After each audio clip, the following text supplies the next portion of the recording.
The chandeliers overhead burned until the air itself seemed to shimmer. Each candle flame reflected 1,000 times in crystal drops that swayed with the heat rising from 200 bodies pressed into the Berkeley Square drawing room. Beatrix Harrowgate stood 3 paces behind the Dowager Duchess of Ravenswood, a leather-bound ledger tucked beneath her glove, and the scent of too many perfumes, lily of the valley and attar of roses, and something sharper acrid as vinegar made her throat close. In April 1816, first week of the season, and already she could taste copper on her tongue. His Grace Sebastian Thornfield, Duke of Ravenswood, stood near the marble fireplace in a midnight blue tailcoat that fit him like armor. He was not handsome in any conventional sense. His face was too angular, all harsh planes and deep-set eyes that had learned not to give anything away. But when he lifted his claret glass, the stem caught between thumb and forefinger, with such careful pressure that Beatrix could see the white crescents forming beneath his nails. She understood what kind of man he was. The kind who controlled everything, including his own fury. He was staring at her now.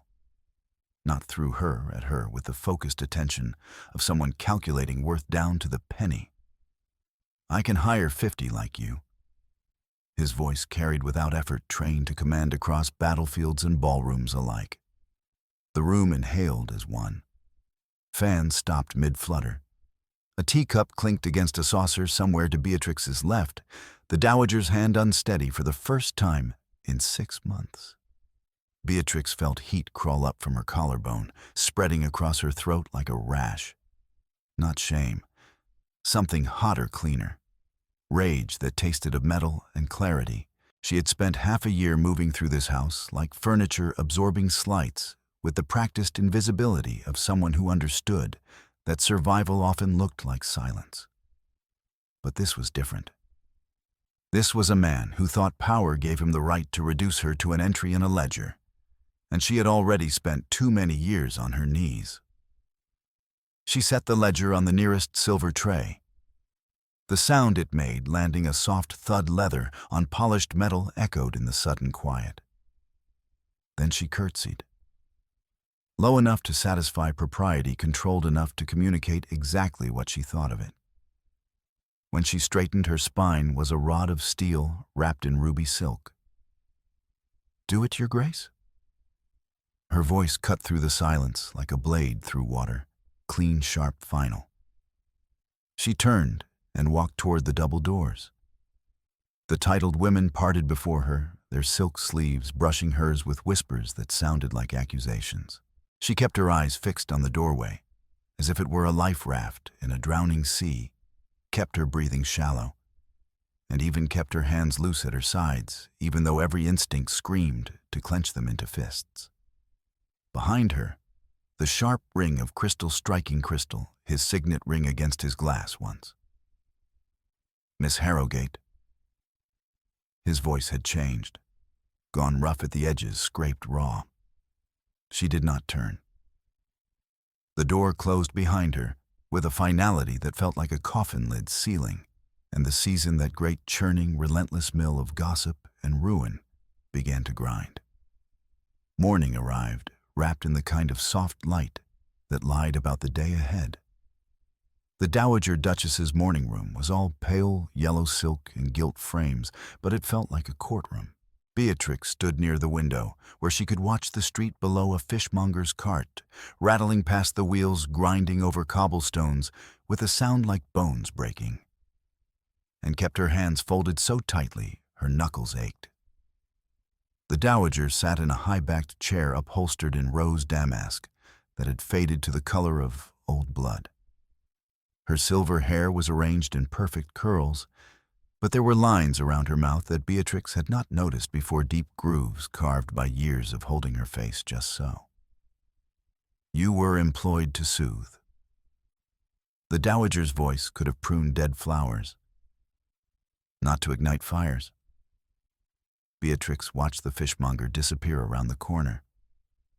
"I was employed to serve, not to be bartered like salt cod. My son does not barter. He states facts. Then the fact is stated. Beatrix turned from the window. The dowager's eyes were the same slate gray as Sebastian's, but where his gave nothing away, hers held something that looked almost like fear. "And I have given my answer."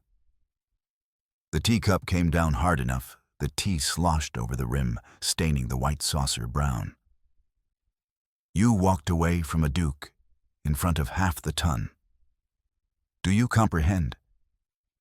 I comprehend that I will be dismissed, that I will need a new position before the quarter rents are due, that mothers will use my name as a cautionary tale for the next 10 years.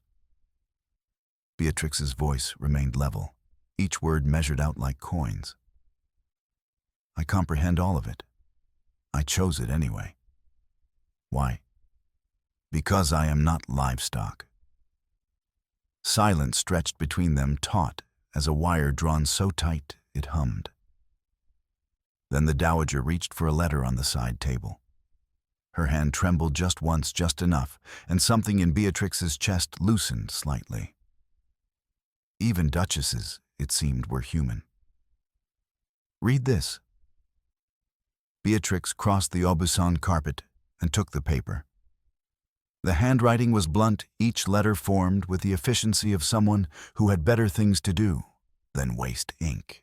"Mother household accounts require immediate review. Discrepancies noted. Competent oversight needed. Expect you at Ravenswood Manor by week's end. Bring Miss Harrowgate. Certain old matters regarding father's business associates require attention as well." The last line made Beatrix pause. She read it twice, turning the words over in her mind like stones. Old matters. The signature was a slashing R for Ravenswood, the tail of the letter bleeding into the paper as if the pen had been pressed too hard. She folded the letter with surgical precision and handed it back. "He does not apologize. He never does." "Then why should I return?" The dowager stood smoothing her skirts with hands that had stopped trembling. "Because you are the first person in 5 years to notice that someone has been bleeding his tenants dry. If you do not help him stop it, entire families will lose their homes before the barley is harvested." She paused, and her mouth tightened. "And because there are old connections, debts from my late husband's time that may yet surface. His former solicitor left complications. You may prove useful in ways neither of us yet understand." Something cold slid down Beatrix's spine. She turned back to the window. Below, a flower seller was arranging violets in a wicker basket, her fingers quick and sure, oblivious to the webs being spun 3 stories above her head. "I will not be threatened again," Beatrix said quietly, "then threaten him back."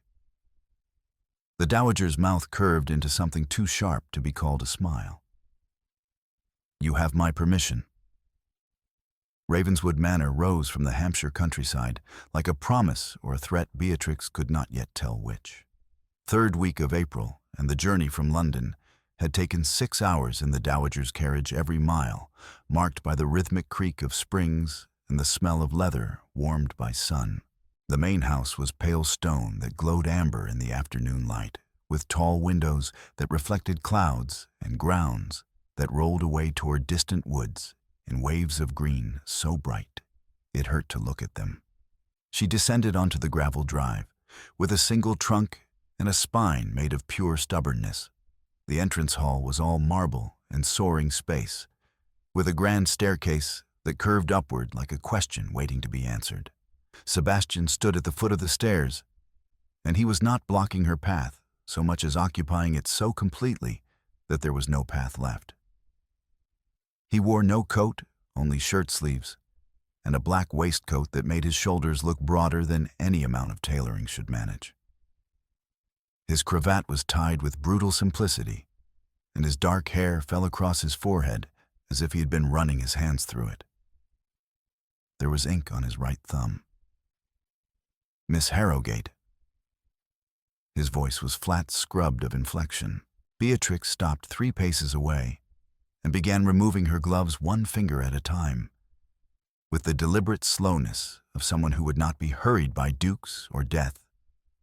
or the look in his eyes that might have been exhaustion, or might have been something else entirely. Your Grace, I require competence. She pulled the second glove free, folded both neatly, tucked them into her reticule, with movements so controlled they felt choreographed.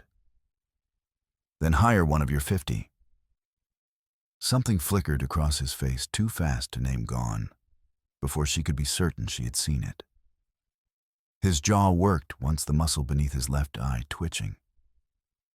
For a heartbeat, she thought he might order her back into the carriage, back to London, back to the life of careful invisibility she had built from the ruins of her father's scandal. Instead, he stepped aside. Just enough. The air between them felt dense, heavy, like the pressure before a thunderstorm. The dowager's voice came from the stair landing, sharp as a whip crack. Beatrix, you will stay until the house party ends.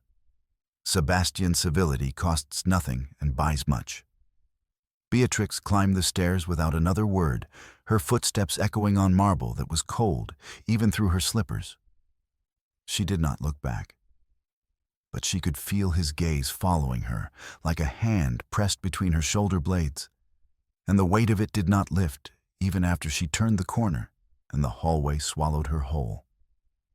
The orangery smelled of damp soil and something green and sharp citrus, yes, but also the funk of decomposing leaves and the mineral tang of terracotta pots that had held water too long. Late afternoon sun poured through glass panes, turning the air thick and golden. Beatrix stood among the espaliered lemon trees, with a ledger page in her hand, trying to breathe past the tightness in her chest that had nothing to do with the heat. She had spent the morning in the library tracing the pattern. Missing rents, altered receipts, a careful hand covering careful theft. Someone had been clever, not clever enough. The door opened behind her. She knew it was him before she heard the footsteps, long strides, deliberate, the faint scuff of boot leather on flagstone.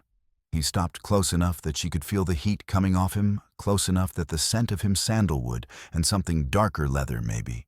And beneath that, the salt copper smell of a man who had been working too hard made her breath catch. You found something. Not a question. She slid the ledger page onto the stone bench between two pots of lemon seedlings. Did not meet his eyes. Did not trust herself to. Your tenants are being bled. Someone collects rents at the old rate, reports the new lower rate to your steward. The difference vanishes. Silence. She watched his hands reach for the paper. Large hands scarred across the knuckles, a white line down the back of his right hand that looked like it had been made by something sharp and deliberate. His fingers were surprisingly gentle as they picked up the page, as if it might crumble into ash at too rough a touch. She watched him read. Watched the way his breathing changed, slower, deeper, the kind of controlled breath you take when rage threatens to crack your ribs from the inside. Watched the tendons in his neck go taut as wires. How long? His voice had gone rough, scraped, raw. 2 years, possibly more.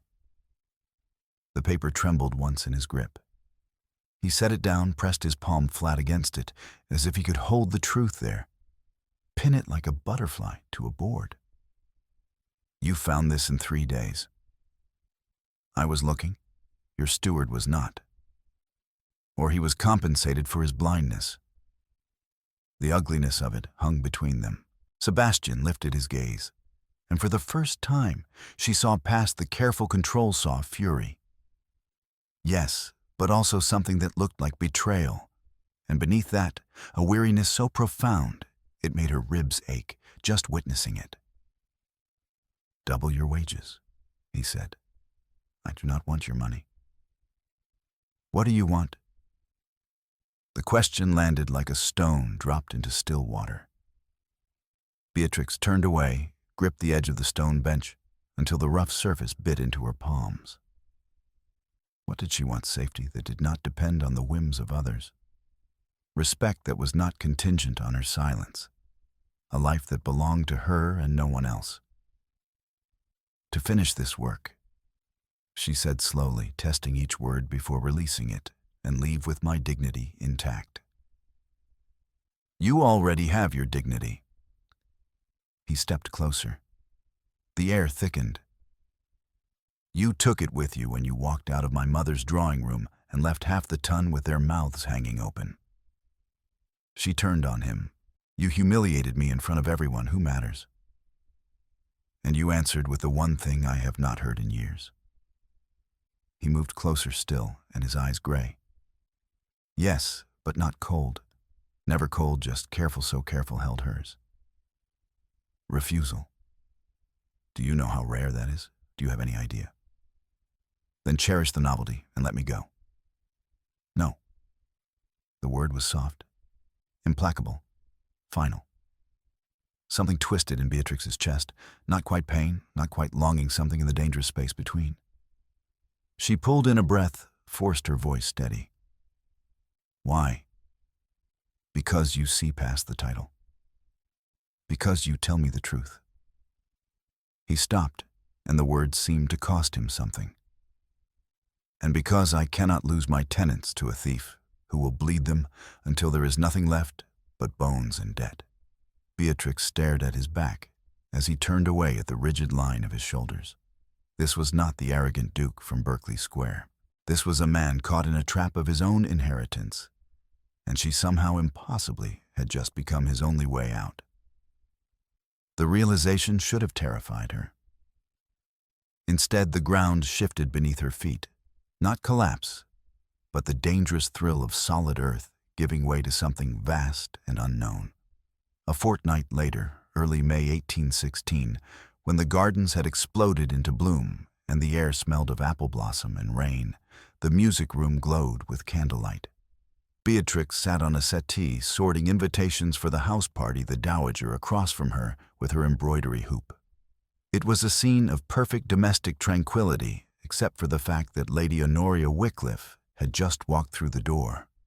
Lady Honoria moved like water poured from a crystal decanter, smooth, inevitable, coldly beautiful. Her blonde hair was arranged in intricate curls, threaded with seed pearls, and her pale blue silk gown clung in all the places expensive tailoring knew how to cling. The scent of rosewater followed her like a declaration. Your Grace. She sank into a curtsy before the dowager. London is quite bereft without the Duke's presence. I do hope he plans to return before the season expires altogether. The dowager's needle paused mid-stitch. My son has responsibilities here that cannot be ignored. Of course.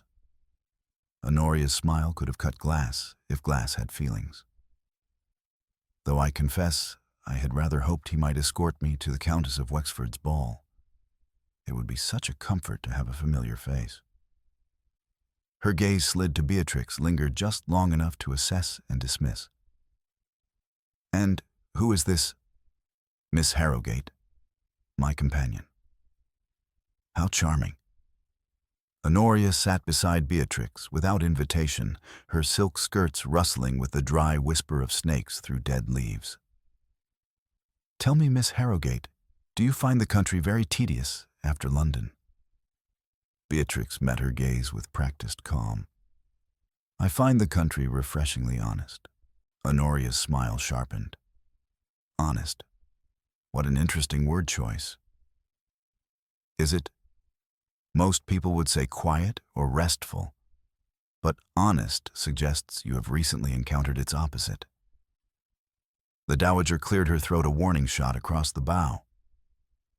Beatrix folded the last invitation with movements so precise they could have been measured with calipers, rose, and curtsied with flawless execution.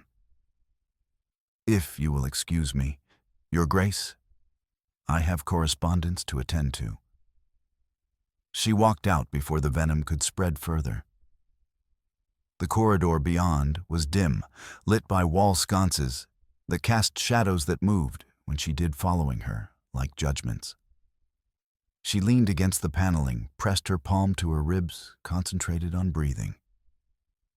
A shadow detached itself from the servant's stare. Mrs. Tessa Gray, the housekeeper with iron gray hair and eyes that missed nothing that mattered, stepped into the lamplight. She held a folded note between her fingers. Miss Harrowgate. Gray glanced down the corridor, checking for eavesdroppers. A gentleman called this afternoon. A viscount. He asked after you by name. Cold spread through Beatrix's veins like ink dropped into water. What name? Mrs. Gray pressed the note into her palm. Fairmont. Viscount Leander Fairmont. The name landed like a stone dropped onto ice, the cracks spreading outward in slow motion. Beatrix unfolded the note. The handwriting was familiar, elegant, in the way that took years of expensive education to perfect each letter, formed with the unconscious arrogance of inherited wealth. My dear Miss Harrowgate, I find myself in Hampshire quite by chance, and would dearly love to renew our acquaintance. Certain old debts remain unsettled, debts that touch both our families and the Thornfield legacy in ways you may not yet comprehend. My father served the late Duke faithfully, yet received only ruin for his loyalty. Such injustices have long memories.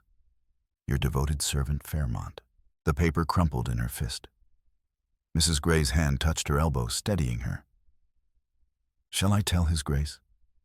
No. The word came too fast. Beatrix forced her breathing to slow. No, I will handle this myself.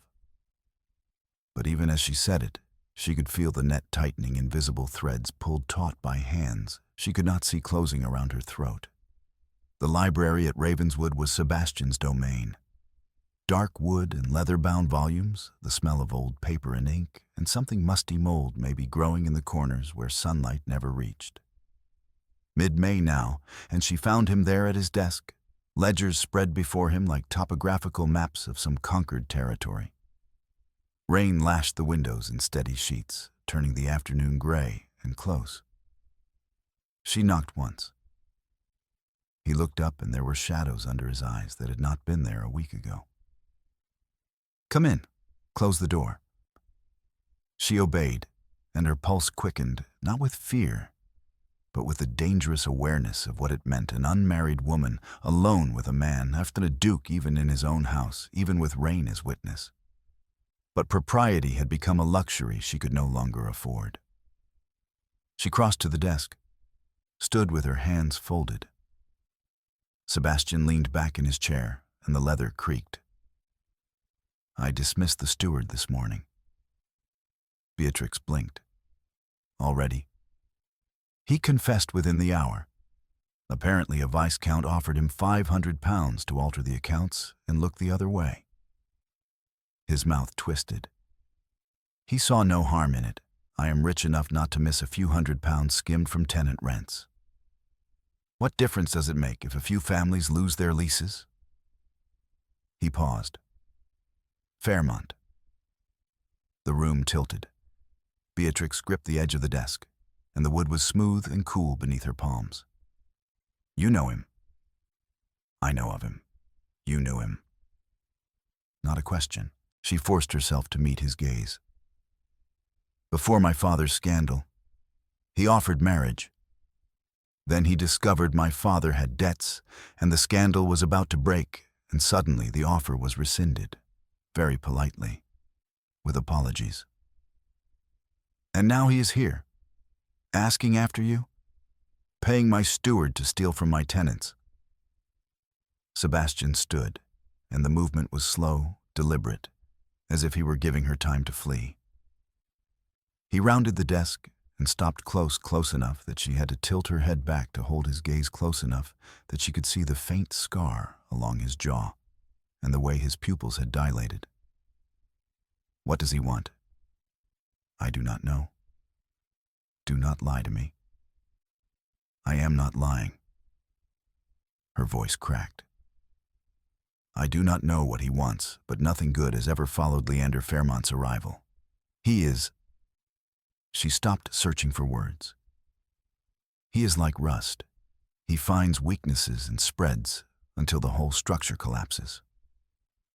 Silence fell heavy and textured. Then Sebastian did something she had not expected. He reached out and took her hand. His fingers were warm and rough against her glove, and the touch sent something sharp and electric up her arm, spreading through her chest like heat from a swallowed ember. You are not alone in this. I have always been alone. Not anymore. The words hung between them like a bridge or challenge. Beatrix pulled her hand free, not because she wanted to, but because if she did not, she would do something irretrievable. Why? She asked. Why would you risk anything for me? Sebastian's gaze held hers, and for once there was no careful mask, no ducal control. Because you walked away when no one else dared. Because you told me the truth when everyone else told me what they thought I wanted to hear. He stopped and the words seemed to cost him. And because I am so tired of being alone that it feels like a physical weight, like stones in my pockets, dragging me down. And you are the first person in years who has looked at me and seen a man instead of a title. The confession hung in the air between them like smoke. Beatrix turned and left before she could do something foolish, like believe that he meant it. Like trust that it would not all come crashing down the moment she leaned her weight against it. Fairmont arrived the following week. Late May and the house party was in full swing, lords and ladies descending on the estate with trunks and maids and expectations. Beatrix watched from the orangery window as his carriage rolled up the drive, the horses glossy black and too well fed for a man rumored to be drowning in debt. He descended in bottle-green superfine and a cravat tied with the kind of careless elegance that only came from years of practice. He was handsome in the way a painting was handsome, composed, carefully arranged, somehow less real than he should be. His fair hair was swept back from a face that would have been beautiful if there had been any warmth in it. But his eyes were flat and cold as river stones. Beatrix set down her trowel, brushed soil from her hands. She could refuse to see him, could plead illness, could the orangery door opened. Fairmont stepped inside, still smiling, and closed the door behind him with a soft click that sounded final. Miss Harrowgate. His voice was smooth, each word polished to a shine. How delightful to find you among the lemons. Bitter fruit, bitter history, there is poetry in it, do you not think? Beatrix forced herself to remain still. You were not invited. The dowager is an old friend of my mother's, and my father's once upon a time. He stepped closer, and the smell of him bergamot and something cloying like flowers left too long in water made her stomach turn. His gloved hand brushed her sleeve, too familiar, too deliberate. Did you know the late Duke and my father were business associates? My father was his solicitor for 20 years, kept his secrets, managed his accounts, his deeds, his quiet irregularities. And when certain questions arose about legal matters, marriages, births, the legitimacy of heirs, my father was discredited, pushed aside, left to die in poverty, while the Thornfield fortune flourished. Beatrix's mouth went dry. What are you talking about? I am talking about old debts, old sins. My father kept meticulous records before his death, Miss Harrowgate. Records your father helped create. Records that concern the current Duke's claim to his title very directly. He leaned closer, and his breath was warm against her cheek, smelling of mint and something underneath it, something sour. You will answer my letters, or I will share those records with anyone who cares to listen.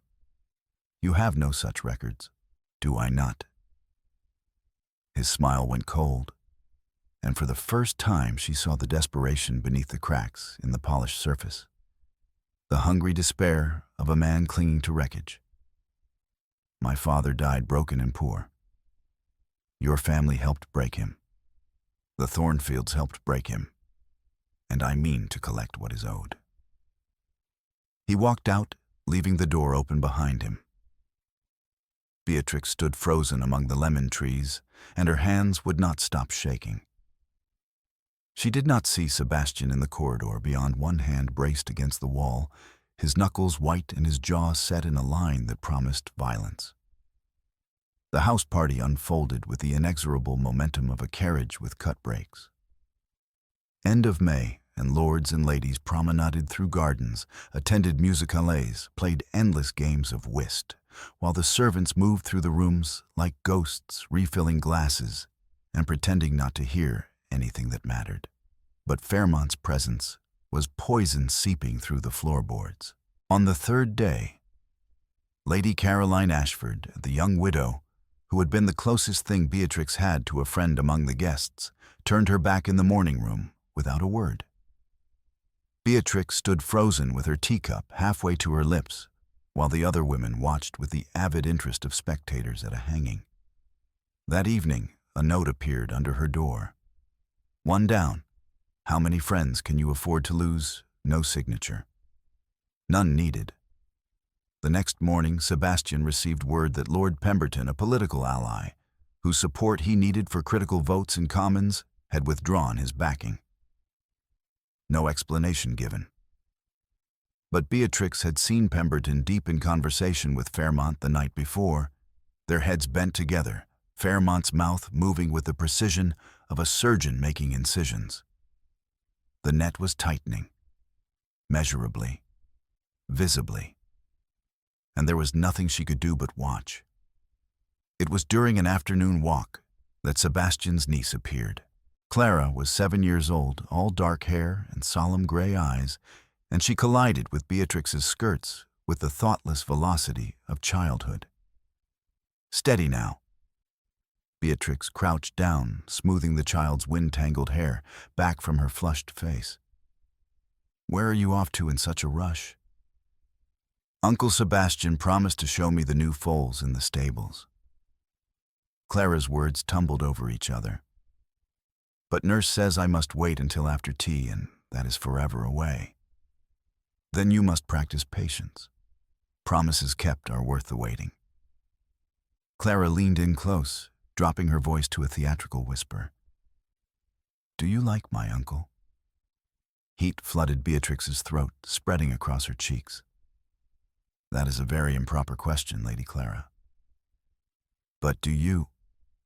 Before Beatrix could formulate an answer that was both truthful and appropriate, a shadow fell across them both.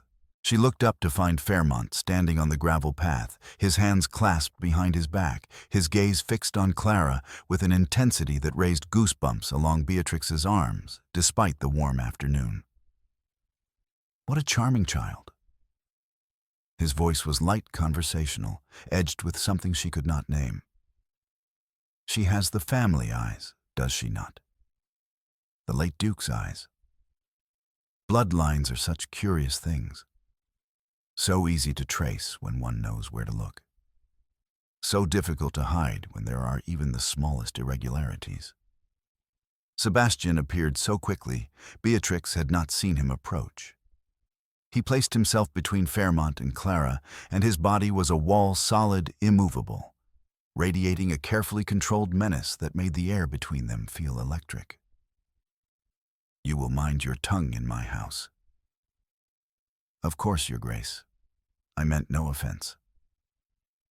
Fairmont's gaze slid past Sebastian to Beatrix, and his smile was the cold smile of a man holding all the cards. I was merely admiring the family resemblance. Family portraits can reveal such fascinating details about lineage and legitimacy, can they not? I happened to notice several during my tour of the manor. Quite illuminating. Sebastian's hand moved to Clara's shoulder, guiding her gently but firmly toward her waiting nurse. Take Lady Clara inside. Now. The nurse bobbed a curtsy and hurried away. Clara glancing back over her shoulder with wide, curious eyes. Beatrix started to follow, but Sebastian caught her wrist, his grip firm, his palm hot, even through her glove, his thumb pressing against the delicate bones, hard enough to leave an imprint. Stay. Fairmont laughed, soft, mocking, pleased. How very gallant, Your Grace. But tell me, does your gallantry extend to all your servants, or only the ones with pleasing faces? Sebastian's grip tightened until Beatrix's bones ground together. She turned her hand in his, her fingers curling around his wrist, and felt his pulse hammering beneath her fingertips, fast, irregular, barely controlled. "Do not," she whispered. He looked down at her, and for a moment she saw past everything. Past the control, past the title, past the careful mask he wore like armor. She saw exhaustion and rage, and something that might have been fear, and the nakedness of it stole her breath. Then his fingers loosened fractionally, and he turned back to Fairmont. When he spoke, his voice was calm, lethally, dangerously calm. "You will leave Ravenswood by morning. Your presence here is no longer tolerable." Fairmont's smile never wavered. "As you wish, Your Grace. But we shall meet again, I assure you. London has such a short memory for exile and such a long memory for scandal, especially scandals involving questionable births and fraudulent inheritances." He tipped his hat in a gesture that was pure mockery. "Until we meet again."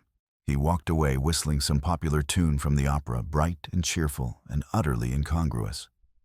Beatrix felt the ground crack beneath her feet, like ice over a winter pond, and knew she was going under. London in early June was a furnace. Heat pressed down from above and rose up from the cobblestones below, and the smell of horse dung and unwashed bodies and too many people pressed too close together made the air thick enough to chew. Beatrix returned with the Dowager to Berkeley Square and tried to ignore the whispers that followed her like hungry dogs. Within a week, the damage became unmistakable. 3 more of her few remaining acquaintances delivered public cuts. The Dowager received a terse note from Lady Jersey, withdrawing previously granted vouchers for future assemblies at Almack's. And Sebastian, back in London for parliamentary sessions, found himself frozen out of 2 key committees, his formerly reliable allies suddenly unavailable, suddenly distant. Fairmont was working in the shadows, spreading poison with surgical precision, and the effects were measurable, real, devastating. It was Josephine Fairchild who kept her afloat. Josephine was the daughter of a country vicar, sharp-tongued and irreverent, with dark eyes that missed nothing and a laugh that could strip paint from walls. She arrived at Berkeley Square on a Thursday afternoon in mid-June, swept past the protesting butler, and found Beatrix in the morning room, staring at a half-written letter she could not finish. "Stop brooding. It does not suit you, and it accomplishes nothing." Beatrix set down her quill. A drop of ink had dripped onto the paper, spreading into a black starburst. "I am not brooding. I am considering options of which I have very few. Your options are limited because society has decided you are fallen. So we stop defending and start attacking." Josephine dropped into a chair without being invited, pulling off her gloves, finger by finger. "You will walk into Hyde Park tomorrow at the fashionable hour, on the Duke's arm, and you will dare any of them to look away. Sebastian will not." "Will he not?" Josephine's smile was all teeth. "He has been glowering at anyone who speaks ill of you. Half the ton is terrified of him. The other half thinks he has lost his senses entirely. That is not help. That is accelerating the ruin. For him, perhaps." Josephine leaned forward. "But what about you? You walked away from him once. You became a story. Now we write the ending." Beatrix pressed her hands to her face, and her palms smelled of ink and desperation. When she looked up, Josephine was watching her with something that was equal parts pity and respect. "What do you need me to do?" "Stop hiding. Walk into Hyde Park tomorrow at 5 o'clock. Show them you are not ashamed. Show them you will not break." Beatrix wanted to refuse, wanted to pack her trunk and disappear into the countryside and never show her face in London again. But the part of her that had walked out of that drawing room in Berkeley Square, the part that had looked a duke in the eye and said, "No," whispered one word. Yes. Hyde Park at 5 o'clock was theater. Third week of June, and the fashionable set paraded along Rotten Row in a glittering procession of silks and satins parasols, tilted just so laughter like breaking glass. Beatrix walked beside the dowager's carriage in her emerald pelisse, and the June heat was oppressive, pressing down like a hand. She could feel stares like insect bites, could hear whispers that sounded like leaves rustling before a storm. Then Sebastian was there. He rode up on a black gelding, and the horse was all muscle and barely controlled power. He dismounted with the fluid grace of someone who had learned to ride before he learned to walk, handed the reins to a waiting groom, and fell into step beside her. The whispers crescendoed. Heads turned. Parasols dipped as matrons leaned in to share scandal with their neighbors. Sebastian placed his hand on Beatrix's forearm, just above the wrist, where her glove ended and bare skin began. The touch lasted only seconds, but it burned, and she felt the heat of it spread through her like brandy swallowed too fast. "You will not be cut because you refused me." Beatrix kept her eyes forward, her spine rigid. "Then do not make me pay for your pride." "Not pride." His voice was low, meant only for her. "Principle. What principle is that?" He stopped, and she had no choice but to stop with him. The crowd slowed, circling, scenting blood. Sebastian turned to face her fully, and his hand remained on her arm, and she could feel the steady pressure of his fingers like a brand. The principle that a woman of courage deserves respect, regardless of her station, regardless of what society thinks it knows. His voice carried now pitch to reach the nearest eavesdroppers. "Anyone who believes otherwise is not worth my time or my regard."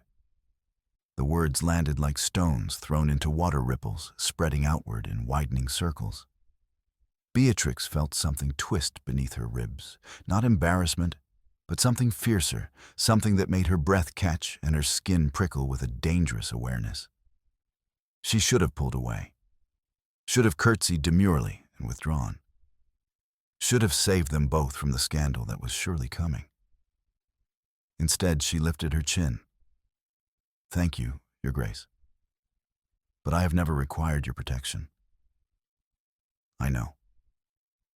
His mouth curved, not quite a smile, but something close, something that made his eyes soften for just a moment.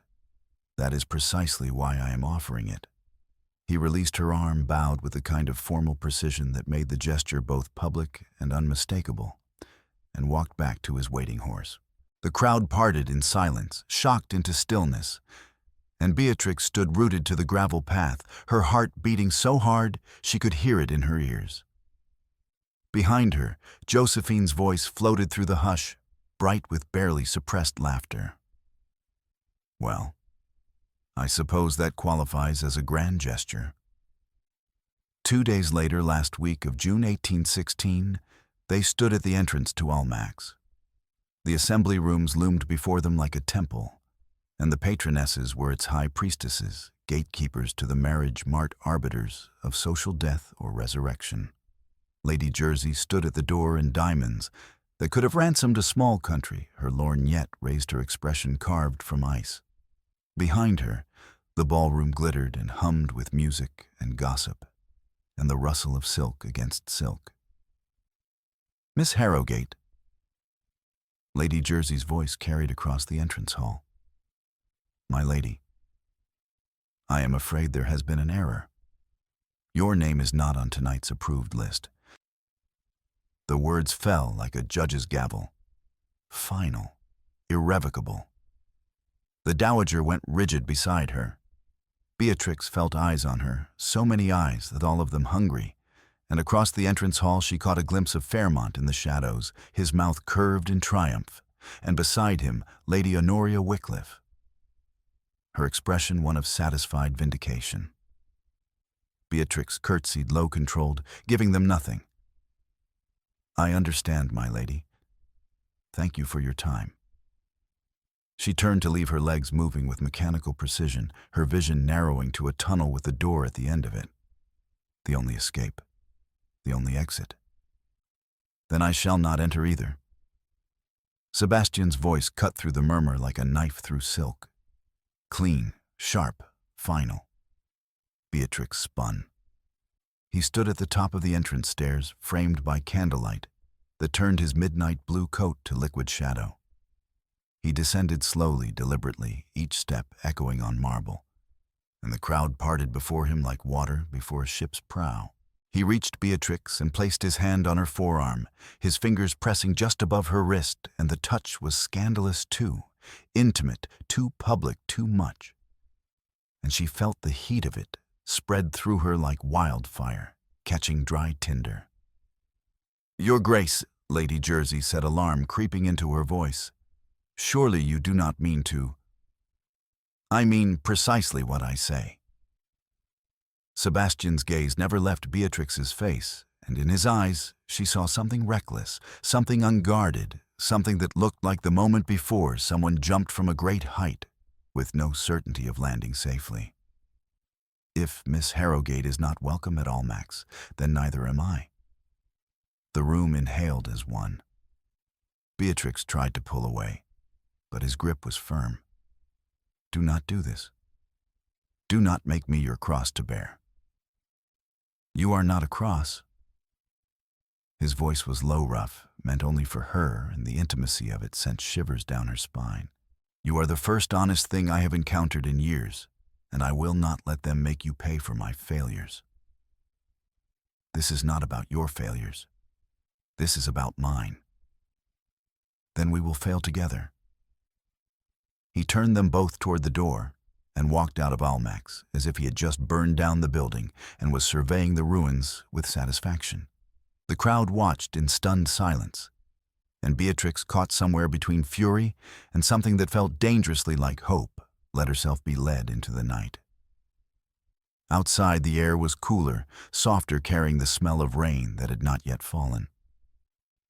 In Pall Mall, the new gas lamps flickered along the street like candles in a church, and somewhere in the distance, a dog was barking. Sebastian released her arm and stepped back, and she could see the tension in every line of his body, could see the way his hands curled into fists and then uncurled, as if he were forcing himself not to reach for her again. "You should not have done that," she said, and her voice shook despite her best efforts. "I know. You have just exiled yourself from the center of London society. For me. For someone who refused you in front of witnesses. I know. Why?" He looked at her, then really looked, and the mask he wore, that careful ducal control, cracked clean through. "Because I am exhausted from pretending that power and courage are the same thing. You walked away when you had nothing to lose except your dignity, and you chose your dignity. I could not walk away when I had everything to lose, so I stood there and let them dictate the terms of my existence." He paused, and his breathing had gone uneven. Until now. Something broke open in Beatrix's chest, something she had kept locked and guarded for so long she had forgotten it was there. She took a step toward him, then another, until there was barely a hand's breadth between them. She lifted her hand to his chest, pressed her palm flat against his waistcoat, and felt his heart beating beneath her fingers, fast, erratic, alive. "You are a fool," she whispered. "I know. And now we are both ruined." "Good." His hand covered hers, pressing her palm harder against his chest, and the warmth of him seeped into her like light into a darkened room. "Then let us be ruined together and stop caring what they think." The dowager's voice cut through the moment like scissors through silk. "Sebastian, Beatrix, get in the carriage immediately before this becomes even more of a spectacle than it already is." They obeyed. But the world had tilted on its axis, and there was no setting it right again. The letter arrived 3 days later. First week of July in London was baking in heat that made the cobblestones shimmer and turned the Thames into something that smelled like death and bad decisions. A boy in a tattered coat delivered it to Berkeley Square, thrust it into the butler's hands, and vanished into the crowd before anyone could question him. Beatrix opened it in her room. The paper was good quality, expensive watermarked, and the handwriting was Fairmont's elegant script. "My dear Miss Harrowgate, you have made your choice, and now I make mine. Your father's correspondence, all of it, including letters detailing his arrangements with the late Duke, will be delivered to the Morning Post, unless you meet me.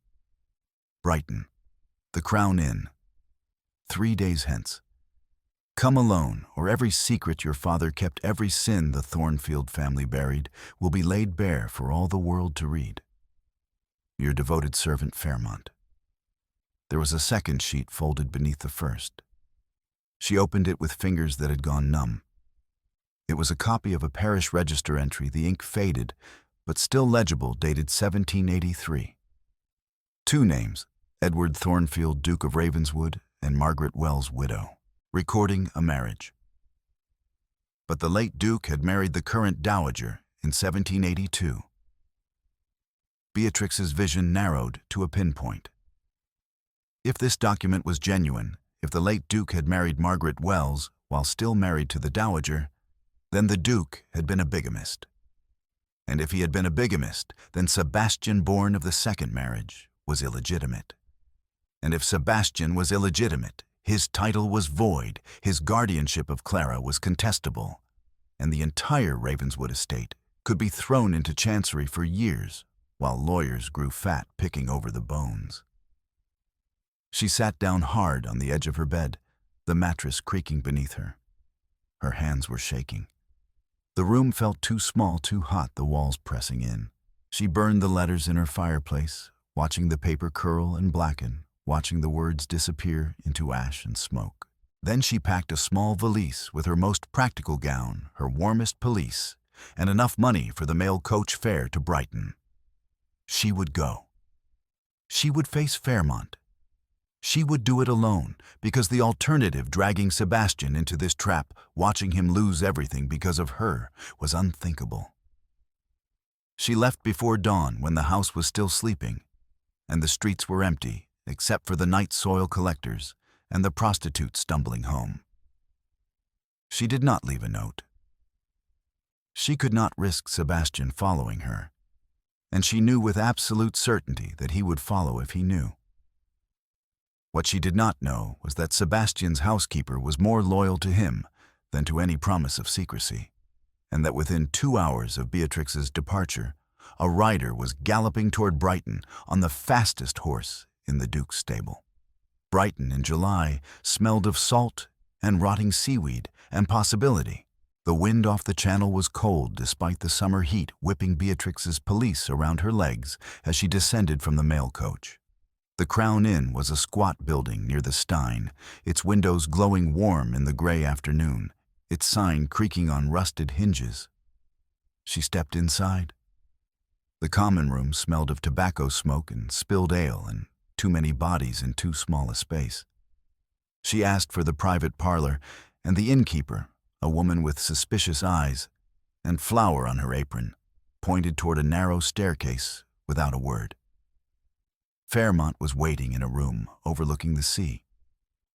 He sat at a small table laid with tea things, his coat immaculate, his cravat tied with precision. But there were shadows under his eyes, and his hands, when he reached for the teapot, shook slightly. "Miss Harrowgate, you came. I had little choice, it seems. Please, sit." He gestured to the chair across from him, and she sat spine-straight, hands folded in her lap. She did not remove her gloves, did not touch the tea. Fairmont reached into his coat and withdrew a leather folder, slim and worn at the edges. He set it on the table between them, and his fingers drummed once against the leather before he opened it. "Your father's letters. Every one he ever wrote to the late Duke regarding their private financial arrangements. And this."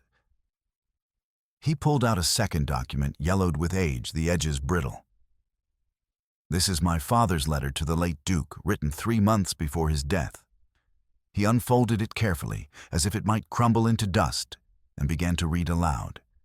His voice was steady, but there was something underneath it, not triumph, but exhaustion, and beneath that, a bitterness so profound it made her chest ache just hearing it. Your Grace, I can no longer in good conscience maintain silence regarding the matter of your first marriage to Margaret Wells. The parish records exist. I have seen them with my own eyes. She was your lawful wife when you wed Miss Winifred Grey. Your son Sebastian is therefore illegitimate under English law, and the title must pass to your brother's line upon your death. I implore you to rectify this before the truth emerges by other means. If you do not, I shall be compelled to act according to my conscience and my sworn duty to the law.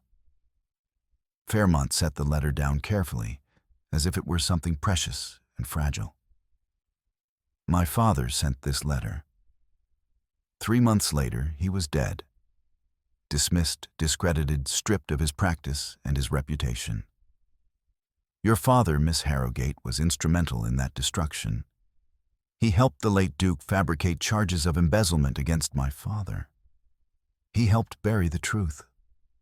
And my father, a good man, an honest man, died in poverty and disgrace, while the Thornfield fortune flourished on lies. The words hung in the air like smoke. Beatrix stared at the yellowed letter, and she could see the desperation in the handwriting, and the way the letters slanted more sharply toward the end, and the way the ink had blotted in places, as if the hand holding the pen had been shaking. "What do you want?" she asked quietly. "I want what my father was owed. Compensation for 20 years of loyal service, security, a future that does not end in debtor's prison or on a transport ship to Australia." His voice cracked slightly. "And I want the world to know that the Thornfield dynasty was built on sand and lies, and the ruin of good men who dared to speak truth to power. So you are willing to destroy an innocent man to avenge your father? Sebastian Thornfield is not innocent. He has benefited from those lies his entire life. He has worn a title that is not rightfully his. He has—" The door burst open. Sebastian stood in the doorway, his traveling coat soaked through with rain, his hair plastered to his head, his chest heaving. Behind him, the narrow staircase and the startled face of the innkeeper peering up from below. "You were not invited," Beatrix said, her voice sharp with fear and fury. Sebastian stepped inside and kicked the door shut behind him. "I was done being left behind." Fairmont's smile flickered. He stood, his hand moving to protect the folder. "Your Grace, how very dramatic. Is it—" Sebastian crossed the small room in 3 strides, and suddenly the space felt cramped, airless. "You have been stalking Miss Harrowgate. You have blackmailed my steward. You have spread poison about my legitimacy across London. Did you truly believe I would sit in my study and wait for you to destroy everything? I believed you would do what powerful men always do, protect yourself at any cost." Fairmont's voice was cold now, stripped of its earlier polish. "Even if that cost is the woman standing beside you. Then you believed wrong." Fairmont opened the folder and spread the documents across the table. Parish records letters, his father's brittle confession. "Look at them, Your Grace. Look at the evidence of your father's bigamy, of your illegitimacy, of the lies that have propped up your entire existence. The Morning Post will print every word tomorrow at dawn. Unless," his gaze slid to Beatrix, "Miss Harrowgate agrees to publicly recant her association with you. To state that you coerced her, that she was never willing, that she was forced into your service and your presence against her will. Give me that, and I will bury these documents so deep they will never see light again." Beatrix felt the air leave her lungs. He was not asking for money. He was asking for her complete and utter humiliation. He was asking her to destroy herself to save Sebastian. And the terrible thing was, she was considering it. She was standing there in that cramped room above a Brighton tavern, staring at yellowed documents that might or might not be forgeries. and she was calculating whether her ruin was an acceptable price for Sebastian's salvation. She opened her mouth to agree. No. Sebastian's voice was quiet. Absolute. Final. He took Beatrix's hand and pulled her to her feet, his grip firm and warm and steady. I will not sacrifice her for my title. I will not allow you to use her as a weapon against me. If my father was a bigamist, if these documents are genuine, then let the truth come out. Let Chancery decide. Let the estate be frozen, and the title contested, and my guardianship of Clara challenged. But I will not permit Miss Harrowgate to be destroyed to save me from the consequences of my father's sins. Fairmont stared at him, and for the first time, his mask slipped completely. Beneath it was not triumph or satisfaction, but confusion. And beneath that, something that looked like grief.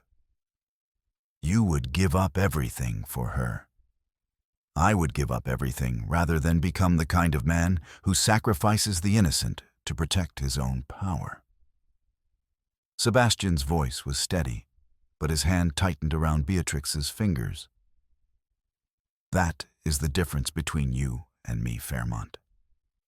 You are willing to destroy anyone to avenge your father's death. I am willing to lose everything rather than become what my father was. Then you are a fool.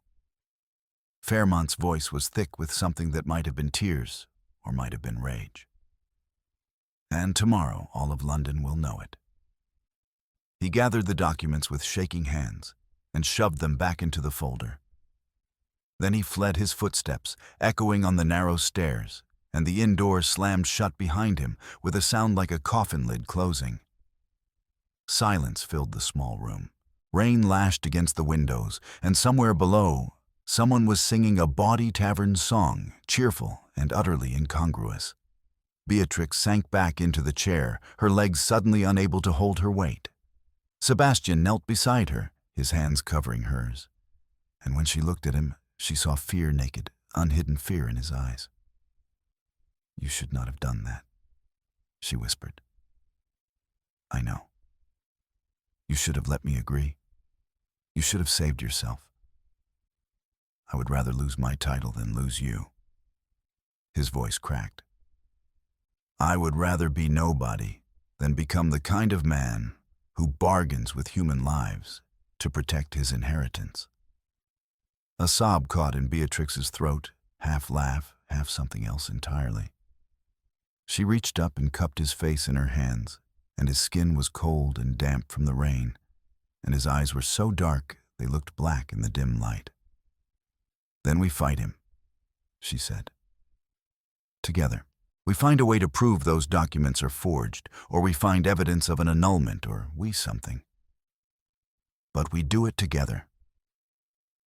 Together, he echoed, and the word sounded like a vow. They left Brighton as the rain turned to downpour, the carriage rattling back toward London through flooding roads and wind that tore at the trees. But inside, pressed close together on the narrow seat, they shared warmth and whispered plans and a fierce determination that felt like its own kind of armor.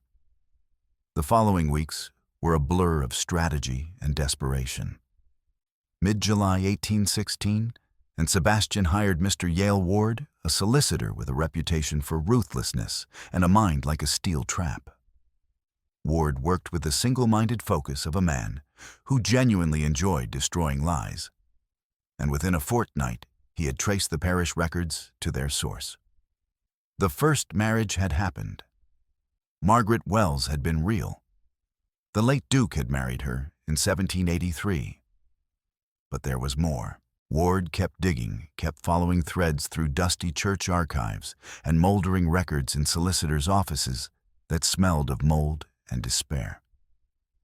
And late one night, the end of July, with only days before Fairmont's threatened publication, Ward appeared at Berkeley Square with a certified document and a grim smile.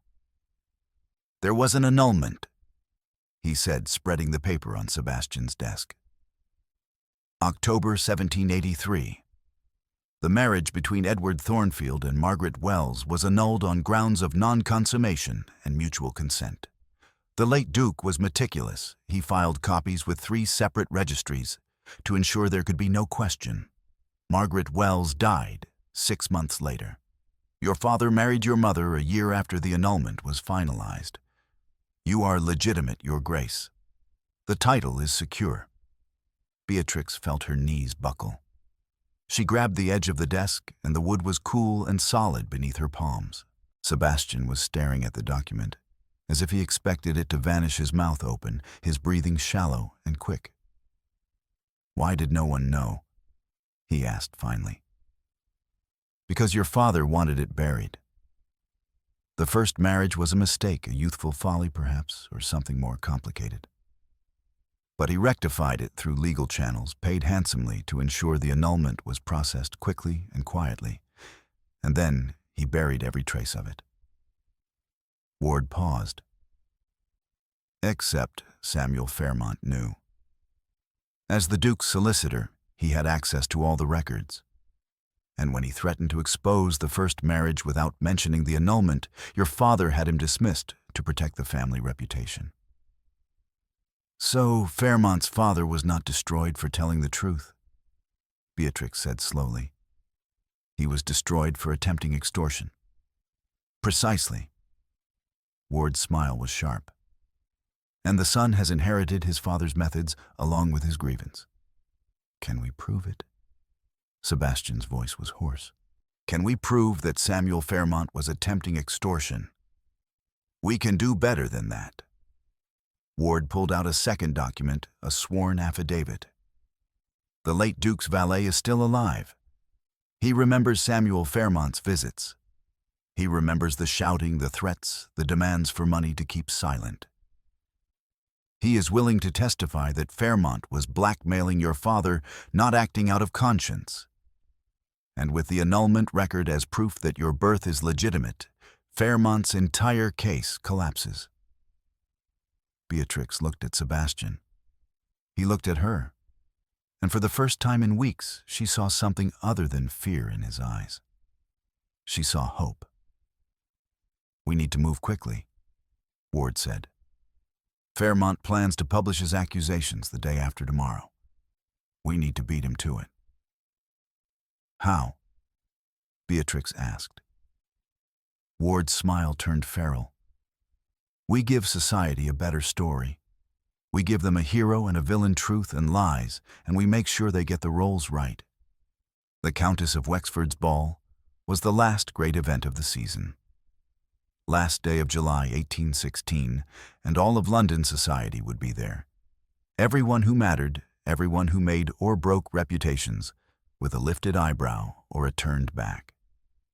It was the perfect stage. Beatrix arrived in her ruby-red silk gown, the gold embroidery along the hem catching candlelight with every step. The dowager had lent her the family garnets, heavy old, worth more than Beatrix had ever earned in her entire life. And Josephine had arranged her hair with such care that it felt like armor. Sebastian met her at the entrance, and he looked like vengeance in midnight blue superfine. When he took her hand and raised it to his lips, the kiss lingered just a heartbeat too long, and she felt the heat of it spread through her like wildfire. "Are you ready?" he asked quietly. "No, but I will do it anyway." His mouth curved. That is what courage looks like. They entered together. The ballroom fell silent as they passed, whispers spreading like ripples on a pond. Beatrix kept her chin up her spine, straight, her hand steady in Sebastian's. And then Fairmont struck. A footman appeared carrying broadsheets, the ink still damp. The lead article screamed, "Duke's legitimacy questioned, bigamy scandal revealed beneath it. Companion or conspirator, the fall of the Thornfield dynasty." The ballroom inhaled as one. Beatrix felt ice flood her veins, felt the weight of 500 gazes pressing down like a physical force. Sebastian took one of the broadsheets, read it. Then, with movements so controlled they looked choreographed, he tore it in half. The sound echoed like a gunshot in the sudden silence. "Lies," he said, and his voice carried to every corner of the ballroom. "Printed by a desperate man. Believed only by fools." Fairmont stepped forward from the crowd, and he looked like a man, at the end of his rope, pale, hollow-eyed, vibrating with barely suppressed desperation. "Strong words, Your Grace. But the Morning Post has printed my evidence for all the world to see. Perhaps you should let a court of law decide the truth instead of relying on your title to protect you. Or perhaps," Sebastian said softly, dangerously, "we should settle this in the manner of gentlemen. I challenge you, Fairmont. Dawn tomorrow, Battersea Fields, pistols. Let us see if your accusations can survive honest combat." The ballroom erupted. Beatrix grabbed Sebastian's arm, her fingers digging into his sleeve, hard enough to leave marks. "No, this is insane. You cannot. This is the only way." He turned to look at her, and his eyes were fierce. "He has backed us into a corner. Either we prove him wrong publicly, or the scandal destroys everything: my title, Clara's future, your reputation. A duel forces everything into the open. And with Ward's evidence, we can prove Fairmont is a liar and an extortionist." "You could die," she hissed. "Then I die." His voice was calm. "But I will not live the rest of my life as a coward who let Fairmont destroy you to save himself." Fairmont's laugh cut through the noise. "I accept your challenge, Your Grace. Dawn at Battersea Fields. May the truth prevail." He turned and swept out, leaving chaos in his wake. Beatrix stood frozen, and the world had narrowed to a single point, the image of Sebastian on a dueling field, a pistol rising blood on grass. Josephine appeared at her elbow, her face pale but her voice steady. "We have until dawn. That gives us 9 hours to prepare. Prepare what Sebastian has lost his mind, and Fairmont is going to kill him, and this whole nightmare is going to end in blood and ruin. Then we make sure the blood and ruin belong to the right person." Josephine grabbed her arm, pulling her toward the door. "Ward has the evidence.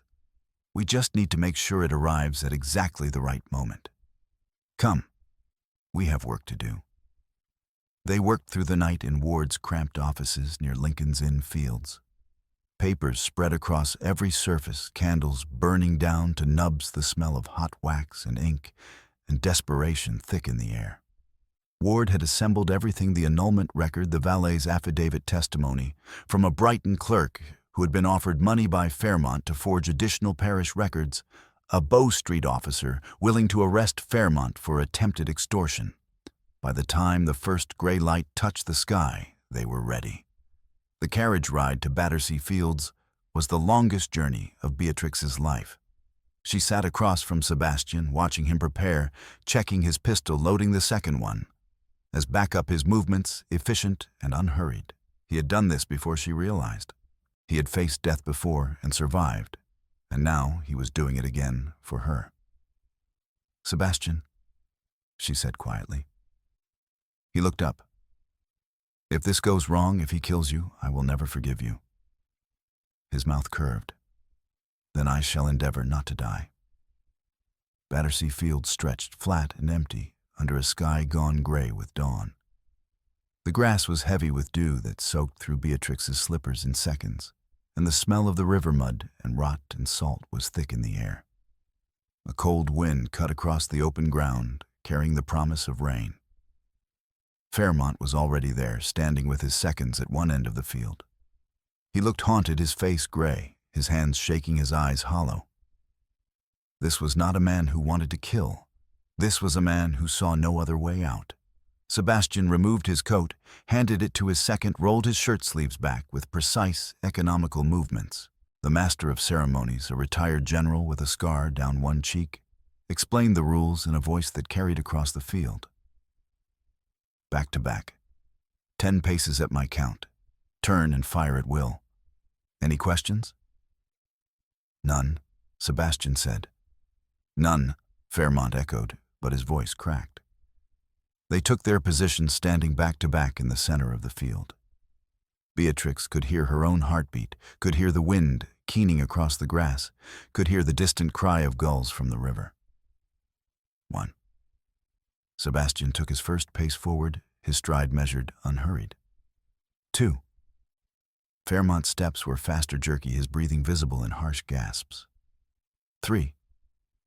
The wind gusted cold and sharp, tearing at coats and hair. 4. Beatrix could not breathe, could not think, could only watch. 5. 6. 7. A stronger gust sent dead leaves skittering across the field like small brown ghosts. 8. 9. 10. Turn. They turned. 2 pistols rose, and Fairmont fired early.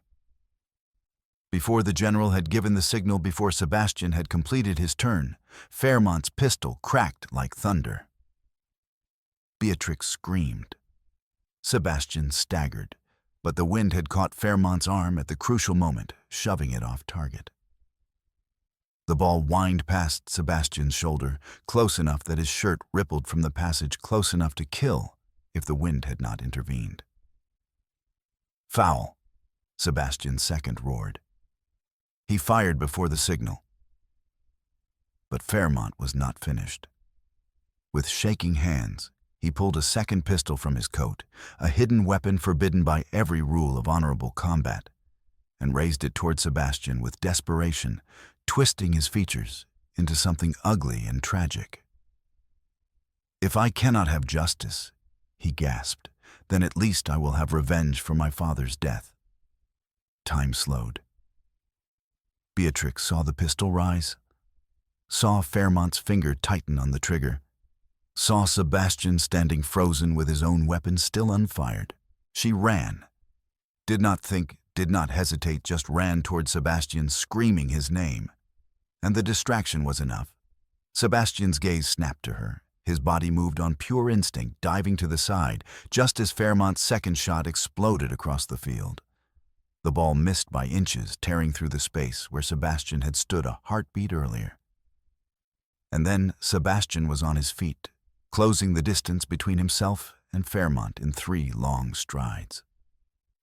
He struck Fairmont's wrist with brutal precision, sending the pistol flying into the grass. Fairmont lunged at him, wild and desperate. But Sebastian was faster. He caught Fairmont by the collar, twisted, and threw him to the ground, hard enough to drive the air from his lungs with an audible woof. "Enough!" The general's voice cracked like a whip. "Viscount Fairmont, you are under arrest for attempted murder and violation of the Code Duello." 2 Bow Street officers emerged from the trees at the field's edge, moving quickly across the wet grass. Fairmont struggled to his knees, gasping for air, his face a mask of despair and fury. "You have no proof, no grounds." "We have plenty of both." Josephine stepped forward, her voice ringing clear across the field. She held up the certified annulment record, the paper crackling in the wind. The marriage between Edward Thornfield and Margaret Wells was annulled in October 1783, before the late Duke married the current dowager. Sebastian Thornfield is legitimate. His title is secure. Your entire accusation is built on a half-truth twisted into a lie. But my father's letter, your father's letter, Ward, said, emerging from behind Josephine with another document in hand, was part of an extortion scheme. We have sworn testimony from the late Duke's valet, stating that your father demanded £5,000 to keep silent about the first marriage which he knew had been annulled. When the late Duke refused to pay, your father threatened to expose the first marriage without mentioning the annulment. He was dismissed for attempted blackmail, not for telling inconvenient truths. Fairmont's face went white as chalk. He lunged forward, hands reaching for the documents, but the Bow Street officers seized him, hauling him to his feet with rough efficiency. "You have destroyed me," he screamed, spittle flying. All of you, you have destroyed me exactly as you destroyed my father, and you call it justice. We have proven you a liar and an extortionist, Sebastian said quietly. He walked over to where Beatrix stood, rooted to the wet grass, her heart still hammering her breath, still coming in gasps. He pulled her into his arms, held her so tightly she could barely breathe, and she felt the frantic hammering of his heart against her cheek. And you will answer for your crimes. The officers dragged Fairmont away, his screams fading into the gray morning. The general declared the duel void due to Fairmont's dishonorable conduct. And as the sun finally broke over the horizon, painting the field in shades of gold, and Rose, Sebastian, and Beatrix stood together in the center of what could have been a killing ground and simply breathed alive, whole victorious. You ran into the line of fire. Sebastian said, his voice rough with something that might have been anger or terror or both. You could have been killed. So could you. Beatrix's fingers curled into his shirt, holding on, as if he might vanish. Do not ever frighten me like that again. I will try. But you have a terrible habit of making me reckless. She laughed, a broken, breathless sound, and then she did the thing she had been wanting to do for weeks. She rose on her toes and kissed him. It was not like the kisses in novels, gentle and sweet and chaste. It was desperate and fierce and tasted like salt from her tears and copper from where she had bitten her lip. His hands came up to frame her face, holding her as if she were something precious and fragile and utterly irreplaceable. When they finally pulled apart, his eyes were dark and warm and full of something that made her chest ache. Marry me, he said, not because of scandal or obligation or to protect each other from gossip. Marry me because I cannot imagine waking up tomorrow and the day after that and every day thereafter without you beside me. Because you are the bravest person I have ever known, and you make me want to be worthy of your courage. Because I love you. Tears burned behind Beatrix's eyes. Yes, she whispered. Yes, I will marry you. Josephine's voice floated across the field, bright, with barely suppressed laughter. Well, that was considerably more dramatic than was strictly necessary. But I suppose the outcome is satisfactory. The aftermath unfolded with brutal swiftness. Fairmont was tried, convicted, and sentenced to 7 years' transportation to Australia for attempted murder and extortion. The steward received 2 years in Newgate for theft and conspiracy. Lady Honoria withdrew to Bath, and within 3 months married a wealthy merchant twice her age in a ceremony so small and quiet it barely rated a mention in the society pages. The scandal sheets printed corrections and retractions, though the whispers lingered like smoke in closed rooms. But the annulment record was genuine, certified, incontrovertible. Sebastian's title was secure. Clara's future was protected, and the Thornfield name, though battered, had survived. The wedding was quiet, held in mid-August at the Ravenswood chapel. The dowager attended, her hands steady, as she placed the Thornfield emeralds around Beatrix's throat, a public acknowledgement, a silent apology and acceptance. Josephine stood beside Beatrix with tears in her eyes and triumph in her smile. And Sebastian spoke his vows in a voice that did not waver, promising fidelity and honor and love until death and beyond. But the true test, the final vindication, came 3 months later. November 1816, and the dowager hosted a grand reception at Ravenswood Manor. It was a calculated gamble, a declaration that the scandal was over and the family name restored. 200 guests descended on the estate lords and ladies and patronesses, even Lady Jersey, with her lorgnette gleaming like a weapon.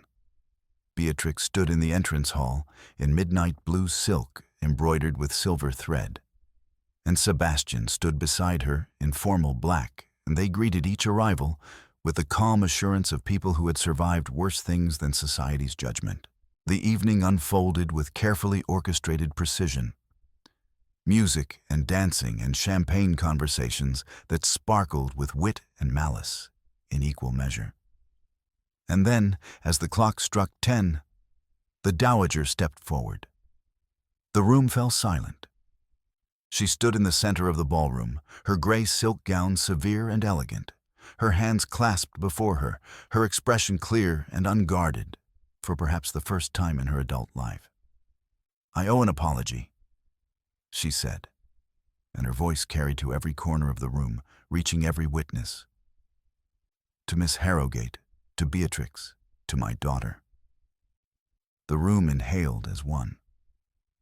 "I believed," the dowager continued, "that station mattered more than character, that breeding and name and ancient lineage were the measures by which a person's worth should be judged. I was wrong." She paused, and her eyes met Beatrix's across the crowded room. "You proved yourself worthy of this family, not through bloodline, but through courage. You stood beside my son when it would have been easier, safer to run. You faced ruin with your head high and your honor intact. You saved my grandson's future when I was too blinded by pride and fear to see what was truly at stake." She crossed the ballroom floor, her steps steady, and stopped before Beatrix, took her hands in a grip that was warm and firm and trembling slightly. "You are not an interloper or a fortune hunter or any of the other ugly things I allowed myself to believe. You are my daughter, and I am honored, truly, deeply honored, to call you so." She curtsied, low, formal, unmistakable, to Beatrix, to the woman her son had chosen despite society's judgment, despite scandal, despite everything. The room erupted in applause that rolled like thunder. Beatrix felt tears slide down her cheeks, hot, unstoppable, and the dowager pulled her into an embrace that smelled of lavender and old lace and forgiveness.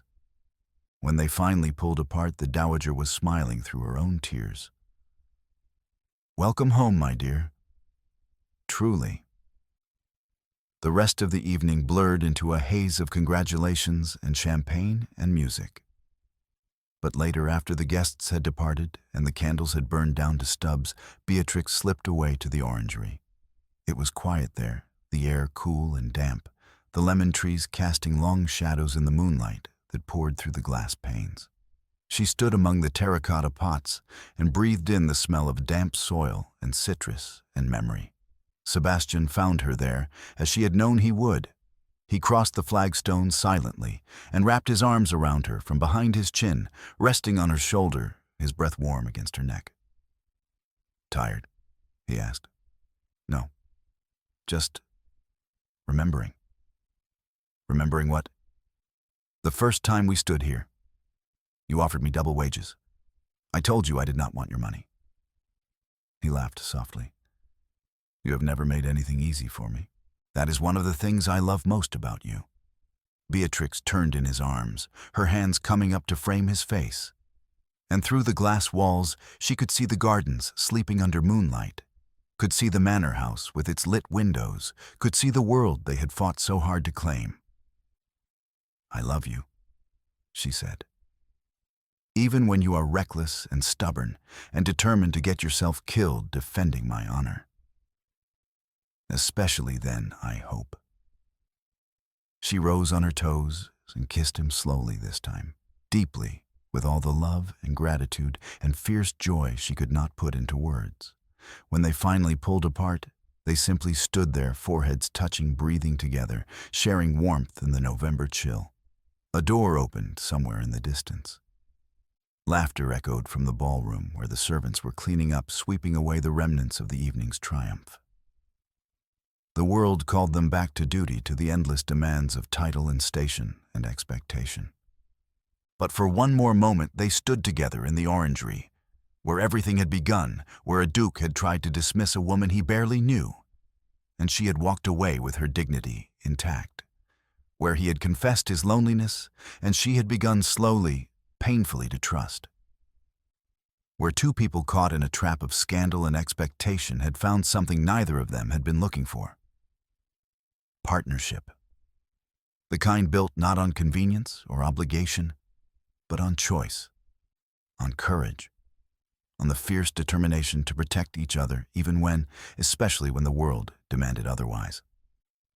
Sebastian took her hand and pressed a kiss to her knuckles, his eyes dark and warm, and full of promises kept and promises yet to come.